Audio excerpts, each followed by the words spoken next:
All right, so back in the year 2001, you had a problem. You had 7.6 retirees for every 12.7 workers. The ideal is 1 to 3. So 1 pensioner, 3 workers. That's a healthy pension system. Now you have more pensioners, okay, than you have workers. This is a huge problem.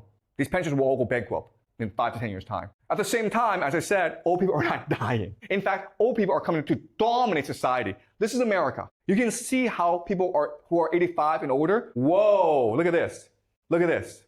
The aging crisis in America is huge. But it's not just America, it's everywhere, right? So by the year 2040, you'll have 65 million people in America who are over 65. You have 15 million Americans who are 85. And guess what? These 15 Americans, most of them are the ones who control America. So they dictate policy. In finance, where do the dumbest people work? You guys know?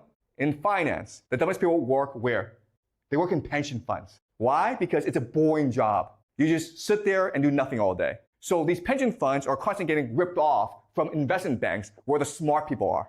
Okay? So if you look at all investment vehicles, pension funds have lost the most money.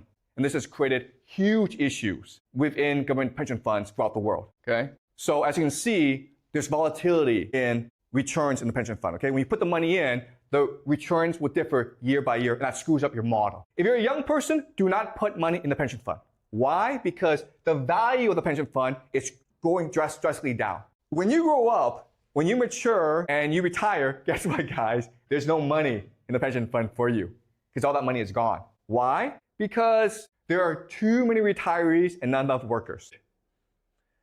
This happened all throughout Western Europe. The UK, France, Italy, and Germany are seeing a huge spike in immigrants and refugees. And so their culture feels threatened. What's also happening is a huge spike in inflation. Okay? So there's something called the CPI, the Consumer Price Index, which is just measuring the price of basic goods like food and shelter. Okay? And as you can see, there's a huge spike in prices. So as these immigrants are coming into your country, you also feel as though your quality of life is getting worse and worse. It's getting harder for you to afford basic goods like rent and food. It's getting harder for you to support your family. The major increase is in housing prices.